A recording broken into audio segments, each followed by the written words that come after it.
নমস্কার, আমি তুহিনা আরেকটি নতুন ব্লগে সকলকে জানাই স্বাগত। আজ হচ্ছে সানডে, সব ঘড়ির কাঁটায় এখন ওই ৮টা মতন বাজছে। তো গুড মর্নিং।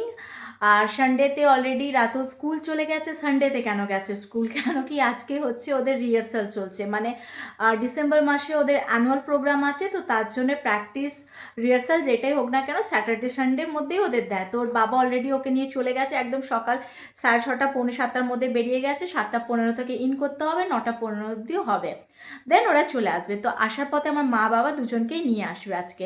তো আজকে হচ্ছে বাড়িতে নবান্ন। তো রবিবার দেখেই নবান্নটা করা হয়, যাতে সবাই একসাথে মিলেমিশে বেশ রান্নাবান্না করে আমরা খেতে পারি। আর তো অলরেডি আমাদের মন্দিরে পুজো শুরু হয়ে গেছে, মা চলে গেছে। আর 9 রকমের ফল দিয়ে তারপর রান্নাবান্না হবে, 9 রকম শাক সবজি সব কিছু থাকবে। তা মায়ের অলরেডি ভাজাভুজি হয়ে গেছে, ডাল হয়ে গেছে।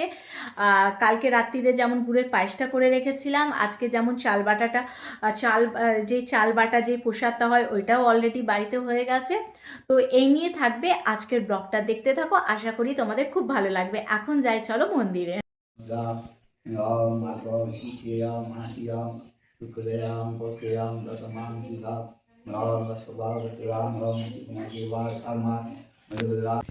নরকম ফল কী কী আছে? অরেঞ্জ আছে, আপেল আছে, পেয়ারা আছে, কলা আছে, নারকোল, আখ, শসা, রাঙালু বলছি, সরি, শাক আলু। তার সঙ্গে এখানে মিষ্টি। আজকে আবার মায়েদের ইতু পুজো, তাই তো মাসি? তোমাদের আজকে ইতু পুজো। ইতু পুজোর থালা ওখানে রেডি ঠাকুরের। মটরশুঁটি, তারপরে মূলো, খেজুর, এই সিজনে সব রকম দিতে হয় ঠাকুরকে।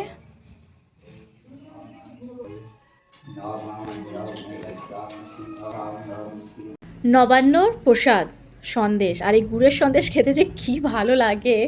আর এই শীতকালে দেখবে গুড়ের যে কোনো জিনিস, রসগোল্লা হোক, সন্দেশ হোক, যে কোনো মিষ্টি হোক, পায়েস হোক, খুব ভালো লাগে খেজুর গুড়ে।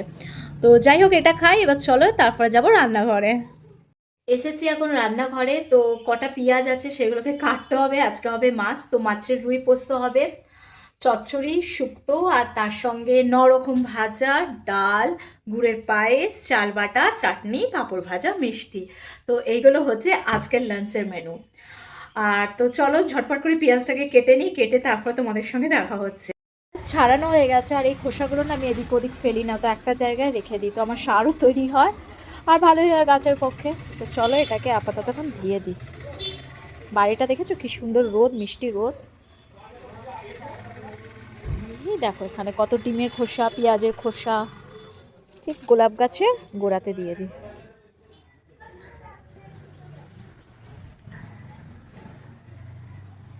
এখানে ফলগুলোকে খুব ভালো করে ধুয়ে নিয়েছি, তো এগুলোকে কেটে রেডি করে রেখে দেবো। মায়ের আর কিছুক্ষণ পরই চলে আসবে। তো মাকে বললাম নারকেলগুলোকে কেটে রেডি করে রেখে দাও, তো আমি মিক্সার গ্রাইন্ডে ঘুরিয়ে নেবো।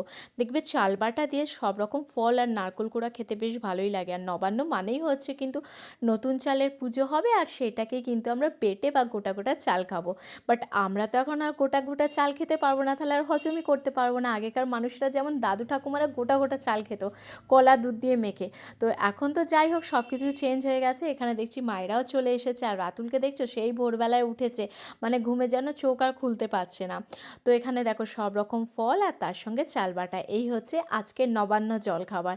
খেতে কিন্তু বেশ ভালো লাগে, ওই একটা দিন বছরে খুব ভালো লাগে খেতে। আর এখানে দেখো মায়ের রান্নাবান্না হয়ে গেছে, শুক্তো, তার সঙ্গে 9 রকম ভাজা। মা বলছে খুব ভালো করে দেখা ভাজাগুলো। মা কিন্তু ব্লগ করতে খুব ভালোবাসে। তো যাই হোক, যেমন পটল ভাজা, ঢ্যাঁড়স ভাজা, উচ্ছে ভাজা, বেগুন ভাজা, মূলো ভাজা, নারকেল ভাজা, বড়ি ভাজা, তো এইগুলোই ছিল। তার সঙ্গে শাক ভাজা, শাকের চচ্চড়ি, চাটনি, মাছের ঝাল, পায়েস, মিষ্টি, চাটনি, এইগুলোই হচ্ছে নবান্নর খাবার দাবার। আর নবান্ন মানেই হচ্ছে একসাথে মিলেমিশে পেট ভরে মন ভরে খাওয়া দাওয়া। বিকেল হতে না হতে বাবা মাকে আমরা বাড়ি দিয়ে এলাম। তো রাতুল আর ওই সময় গেল না, তো আমারও দিদার সঙ্গে দেখা হবে, আর দিদার জন্য একটু পায়েস নিয়ে যাচ্ছি। দিদা খেতে খুব ভালোবাসে পায়েস। আর দেখছো দিদা ঘুম থেকে উঠে একদম রেডি হয়ে ফিটফাট হয়ে বসে আছে। তো আমরা মায়েদের দিয়ে তার সঙ্গে খাবারগুলো দিয়ে একদম সঙ্গে সঙ্গে বেরিয়ে গেছিলাম। সেই সকাল থেকে উঠেছিলাম, ভোর থেকে। মায়ের শীতকালে তোমাদের একদিন গাছের ফুলগুলো দেখাবো, মানে এমন ফুল নেই যে মায়ের বাড়িতে নেই।